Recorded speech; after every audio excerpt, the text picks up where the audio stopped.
গুণ বেশি কষ্ট করতে হবে যদি সে জীবনে ভালো করতে চায়।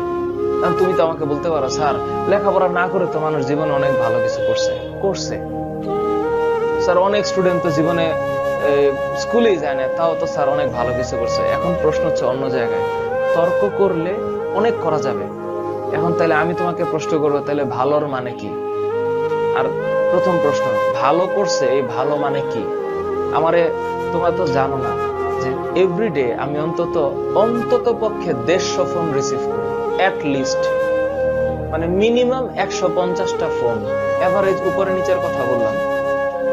প্রতিদিন স্টুডেন্ট ফোন দেয় আমাকে, অজস্র জায়গা থেকে আমাকে বলে, স্যার আমি ভালো করতে চাই, জীবনে অনেক ভালো করতে চাই। তো আমি যখন প্রশ্ন করি কি ভালো করতে চাও, মানে what is the definition of ভালো, বলে স্যার আমি অনেক ভালো করতে চাই। আরে বাবা, ভালোটা কি? তোমার কি অনেক টাকা হবে, নাকি তুমি আকাশের উপর চলে যাবে?